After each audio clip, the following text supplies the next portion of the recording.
Annyeong! Today we're making kimchijeon or kimchi pancakes. Even though it's called a pancake in English, it's not a dessert. It's a crispy, savory kimchi dish that pairs perfectly with makgeolli, Korea's traditional rice-based alcoholic beverage. So grab your drink and let's get started.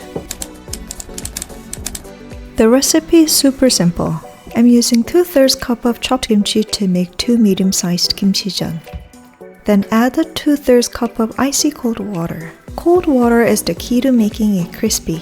Next, add the equal amount of flour. Now let's season the mixture a bit. To balance out the sourness of kimchi, add half a tablespoon of sugar. For extra heat and a deeper red color, add a tablespoon of gochugaru or Korean chili powder. Or skip it if you don't have any. Now mix everything together, but do not overmix. The less you mix, the crispier the kimchijeon will be. You're looking for a slightly runny batter. And as always, the full list of ingredients and measurements are in the Show More section for you to check out. Now that the batter is ready, let's heat enough oil to coat the pan generously over medium-high heat. If you're health conscious like my mom, you can use less oil to make kimchijeon, but it will not be as crispy and delicious. To make the best kimchijeon, you're basically frying it. Pour in half the batter and spread it thin. This is another key to making crispy kimchijeon.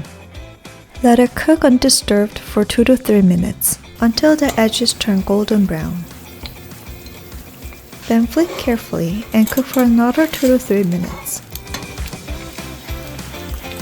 Once flipped, gently press it down with your spatula. This ensures even cooking and extra crispiness. Flip once more and cook for another minute to make sure it's extra crispy. As a side note, some Koreans enjoy seafood versions of kimchijeon using shrimp or squid. There are 2 ways to make one. You can chop and mix them into the batter or add them while cooking. Place them on top of the raw batter side while the other side is cooking. I love shrimp, so I'm making sure every bite has at least 1 piece. Then flip and cook as usual.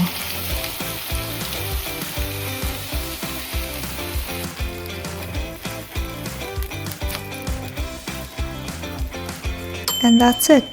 Kimchijeon is best eaten right away while it's hot.